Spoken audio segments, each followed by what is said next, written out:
Soomaaliya waxay maalmo gudaheed dib u fasixi doontaa duulimaadyadii caalamiga ahaa oo la hakiyey 18 bishii Maarso ee sanadkan. Diyaaradaha la joojiyey qayb badan oo ka mid ah waxay dibadda ka keeni jireen qaadka. Ujeeddada ugu weyn ee loo hakiyeyna waxay ahayd in laga hortago faafitaanka cudurka coronavirus. Hase yeeshee galka baaristu waxa uu ogaaday in siyaabo kala duwan uu qaadku u soo geliyey Soomaaliya, dhinaca dhulka iyo cirkaba. soo gelitaanka qaadka ee dalka ma jebinayn oo keliya xayiraaddii dowladda Soomaaliya. Waxay sidoo kale xadgudub ku ahayd caafimaadka bulshada. Waxa kaloo ay kashifaad ku ahayd awoodda hirgelinta ee amarada dowladda ee dhinaca hawada oo aad u liidata. Haddaba diyaaradaha ka diiwaan gashan Kenya oo adeegsanaya xeelado kala duwan ayaa si istaba joog ah ugu xadgudbayay amarkii dowladda Soomaaliya ay ku joojisay qaadka.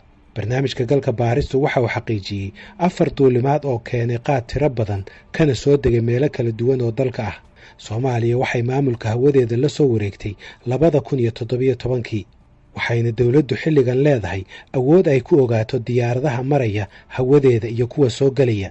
Waxay sidoo kale awood u leedahay inay joojiso diyaaradaha aysan doonayn inay hawada Soomaaliya soo galaan ka hor inta aysan soo galin. mid ka mid ah duulimaadyada qaadka ku faafiyey dalka waxa uu dhacay 19 bishii Juun kadib markii diyaarad ka diiwaan gashan Kenya ay ka kacday magaalada Muqdisho, iyadoo saraakiisha duulimaadkana u sheegtay inay daawooyin geynayso magaalada Dhobley ee gobolka Jubbada Hoose. Diyaaraddaasi ayaa sii qaaday kartoomo dhowr ah oo korka ay kaga qoran yihiin COVID-19. hase yeeshee markii ay ka degtay magaalada Dhobley waxay halkaasi ka soo qaaday kartoomo badan oo uu ku jira qaad, kuwaasi oo isla maalintiiba keentay magaalada Baraawe ee gobolka Shabeellada Hoose, halkaas oo ay ku diyaarsanaayeen baabuur iyo doonyo u sii kala gudbiyey deegaano kala duwan oo dalka ah. Diyaaraddaasi waxaa lahayd shirkadda Silverstone oo ka diiwaan gashan Kenya, hase yeeshee xilliga ay shixnadan qaadaysay waxay u karaysnayd shirkad ka diiwaan gashan Soomaaliya oo lagu magacaabo Mandeq Air Logistics. qaadkaasina waxaa la keenay Muqdisho iyo meelo kale oo waddanka ah, iyadoo lagu sii kala gudbiyey doonyo. Saraakiil ku sugan magaalada Baraawe waxay ii sheegeen inay ka shakiyeen in xamuulka diyaaraddaasi ay waddo uu xadgudub ku yahay amarkii dowladda, balse markii saraakiishaasi ay isku dayeen inay baadhaan diyaaradda laga hor istaagay, iyadoo is-hortaaggaasna ay sameeyeen saraakiil kale oo Soomaali ah, sida ay mas-uuliyiinta deegaanku u sheegeen galka baarista. wararka uu helay galka baaristu waxay muujinayaan in diyaaraddaasi muddo maalmo ah lagu xayiray magaalada Muqdisho kadibna lagu amray inay dalka ka baxdo, iyadoo markii dambena loo fasaxay duulimaadyadeeda markii ay ogolaatay inay bixiso ganaax. wasiirka gaadiidka ee duulista hawada Soomaaliya Maxamed Cabdullaahi Salaad Omar ayaan wax ka weydiiyey xadgudubyadan dhinaca hawada ee ay sameynayeen diyaaradaha Kenya. xadgudubkan wuxuu dhacay 2 mar hore 2 diyaaradood horuna ku dhacay. innagana waxaan sameynay digniin kama dambaysana waan siinay oo qoraal ah iyo warqad aan ka saxiixnay ganaax ee civil aviation ku aaminsan yahay inuu yahay ganaaxa ugu habboon ee ugu badan intaba. Silverstone ma ka mid tahay shirkadaha digniinta kama dambaysta la siiyey? shirkadaha hore dambiga u galay waxay ahaayeen Buff Air iyo Silverstone. haddii labadaa mid ka mid ah ay noqoto diyaaradda hadda aan sheegayno, midda kale waan rabaa inaan xaqiijiyo waxaa weeye Silverstone marka la yidhaahdo Silverstone waxay lahaan kartaa diyaarado kala duwan ayay lahaan kartaa, dhowr diyaaradood ayay leedahay. Buff Airna sidoo kale haddii mid ka mid ah iyaga hadda violation mar labaad ay samayso ayagoo digniintii haysato mar labaad baan rabaa inaan ku celiyo, waxaan marsiinaynaa sida sharciga uu qabo, sida waraaqihii hore aan ugu qornay sharciga ayaan marsiinaynaa. laakiin wasiir, sida hadda hadalkaa ka muuqata Silverstone hadda waad u qeeldayaysaa, sababtoo ah Silverstone haddii ay leedahay kaba soo qaad 10 diyaaradood ama 3 diyaaradood oo mid ka mid ay ku soo xadgudubto, ma diyaaraddaa soo xadgudubtay uunbaad bartilmaameedsanaysaan mise shirkaddii iska lahayd ee xadgudubkan magaceeda lagu sameeyey?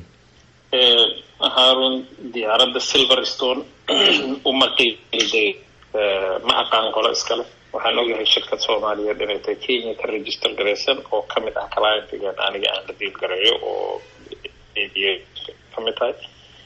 qiidayd ma jirto. Silverstone diyaarado badan ayay leedahay. haddii mid ka mid ah ay violate garayso laysanka diyaaradahaas wuxuu saameynayaa diyaaradaha kale oo idil ee kambanigaas uu leeyahay ee Soomaaliya ka shaqeeya. marka haddii ay caddaato inay dambigaa galeen dhammaantood way saameynaysaa diyaaradaheeda oo dhan, shirkadda way saameynaysaa. keliya waxaan rabaa inaan ka taxadaro inaanan go-aan ku gaarin hebel baa soo arkay iyo warqadda hebel baan la hadlay, ay ahaato investigation aan sameyno. waan ku dhex jirnaa, meelo gabagabo noo maraya. information oo biased ana ma aha, waa wax ka baxa anaga waxa aan sameynayn. airboorada inagaa maamulo, meel kasta intay ka soo baxday iyo ka imaanayso iyo kulli, marka waxba nagama qarsoonaanayo duulaanka raalka. 26 bishii May ee sanadkan diyaarad ay leedahay shirkadda Silverstone ee laga leeyahay dalka Kenya waxay qaad geysay magaalada Jowhar. shixnadaasi oo lagu dhex qariyay kartoomo ay ku qoran tahay COVID-19 sida ay mas'uuliyiinta Soomaalidu u sheegeen galka baarista. qayb ka mid ah qaadka ay diyaaraddaasi keentay magaalada Jowhar waxaa halkaasi ka soo galbiyey xubno ka tirsan ciidamada militariga Soomaaliya, kuwaasi oo u soo galbiyey dhinaca magaalada Muqdisho. markii ay marayeen deegaanka Golooley waxaa ciidankaasi lagu qarxiyey miino dhulka loogu aasay, waxaana miinadaasi ku dhintay 9 askari oo galbinaysay qaadkaasi. dil kale oo la xiriira dhimashada askartaasi ayaa dhacay 2 maalmood kadib 28 bishii May, kaasi oo lagu dilay 7 qof oo shaqaale caafimaad ah iyo qof rayid ah isla deegaanka Golooley. sidaasina waxaa qaadkaasi sababsatay 17 qof oo isugu jira 9 askari, 7 shaqaale caafimaad ah iyo qof rayid ah, kuwaasi oo dhammaantood ku jiray furimaha kala duwan ee dagaalka ka dhanka Al-Shabaab iyo furinta kale ee la dagaalanka cudurka COVID-19. 31 bishii May ee isla sanadkan diyaarad ay leedahay shirkadda Buff Airlines ayaa qaad ku dejisay magaalada Buuhoodle.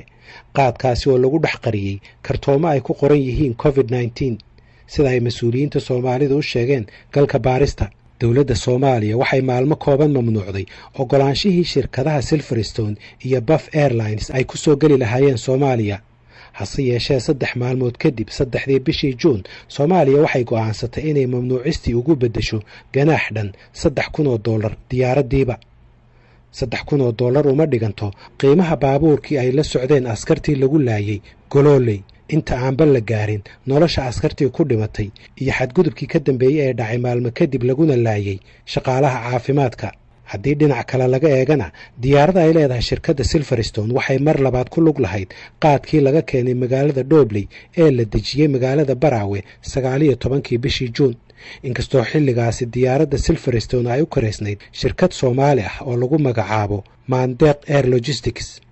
galka baaristu waxa uu la xiriiray Buff Airlines, Silverstone iyo Mandeq Air Logistics. dhammaantood waxay ku gacan sayreen inay waraysi siiyaan barnaamijka galka baarista. duulimaad kale oo ku xadgudbay xayiraadii ay soo rogtay dowladda Soomaaliya waxa uu dhacay 9 bishii Juun. waxaa garoonka diyaaradaha ee magaalada Muqdisho ka kacday diyaarad sumadeedu tahay 5YBMZ oo ka diiwaan gashan dalka Kenya. intii aysan ka kicin magaalada Muqdisho diyaaraddaasi waxay u sheegtay saraakiisha Soomaalida inay qof jiran ka soo qaadayso magaalada Afmadow.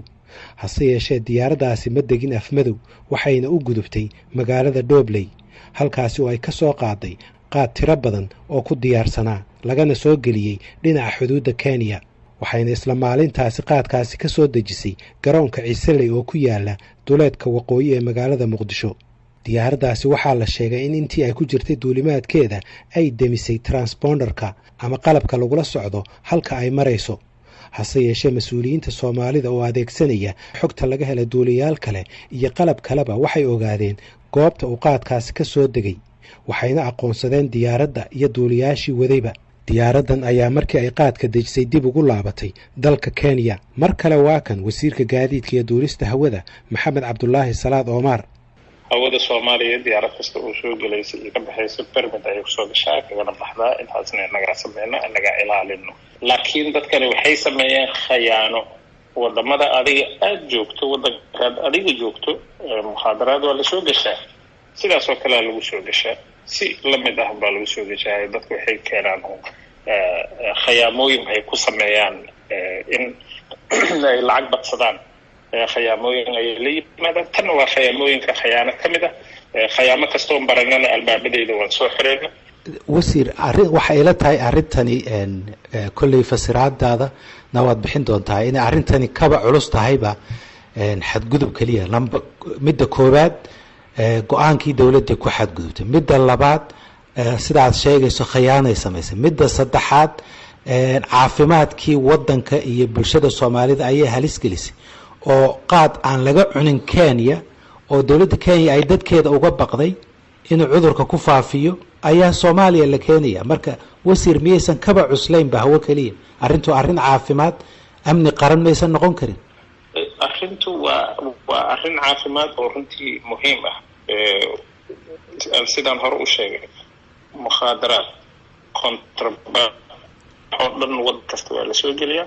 waxaan raadinaynaa albaabada ugu fiican ee lagu xiray inta keentay iyo wixii ka dambeeyey oo dhanna sidii looga taxadir lahaa inaynan dib dambe u isticmaalin hawadeena in culayska ugu badan ayaga uu ku dhaco si uu cashir inta kalena ugu noqdo.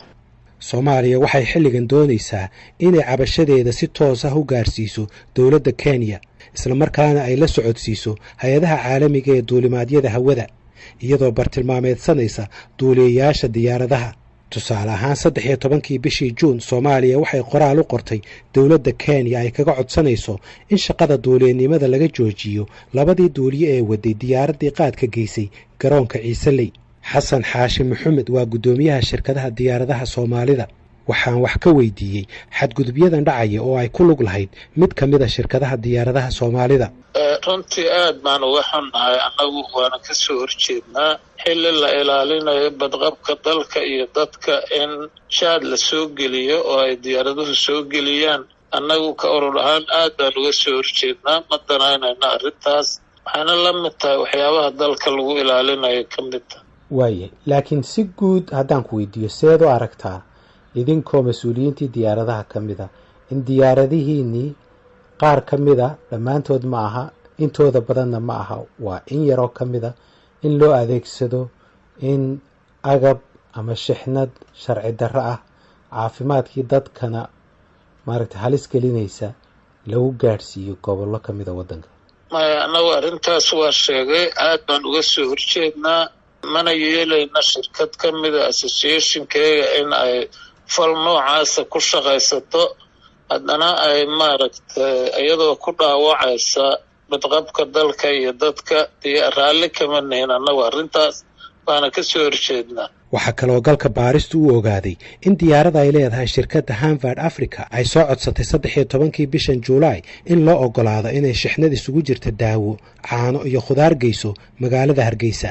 hase yeeshee mas-uuliyiinta duulista hawada ee Soomaalidu waxay diideen diyaaraddaasi inay soo gasho hawada kadib markii ay heleen xogo sheegaya in dhab ahaan ay diyaaraddaasi sido shixnad qaad ah.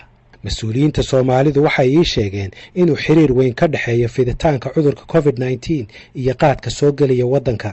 Abuukar Cawaale Qaadiid waxa uu ololeeyaa la dagaalanka qaadka, waxaana ugu baaqay mas-uuliyiinta Soomaalida inaysan fududaynin qaadkan soo gelaya gudaha Soomaaliya iyo xadgudubka ay samaynayaan diyaaradaha Kenya.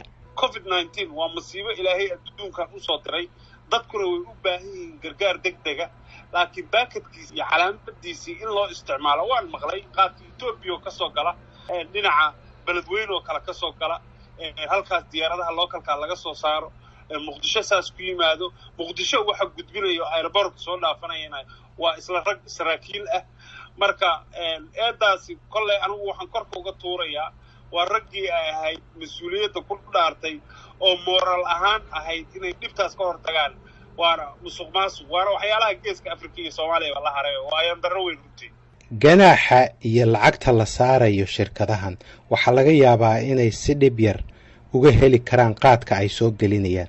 marka maxaad ku talin lahayd in lagu joojin karo diyaaradahan sharci darrada ku soo gelinaya qaadka waddanka?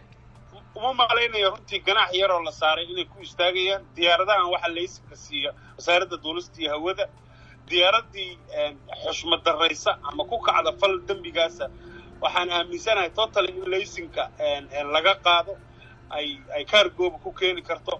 waxaan kaloo aaminsanahay runtii hadda fooda waxaan lagu soo haysa 1 August oo la filayo hawada in la furo waxaan non essential ahayn oo aan muhiim ahayn oo weli cudurkii waa cillad weli taagan in diyaaradoo dhan ba aan loo furin baqaadkan aaminsanahay. hadda ka hor baa gabar fanaanado haysta waxay tiri in dhibaato ugu filan faraqan ku haystaa.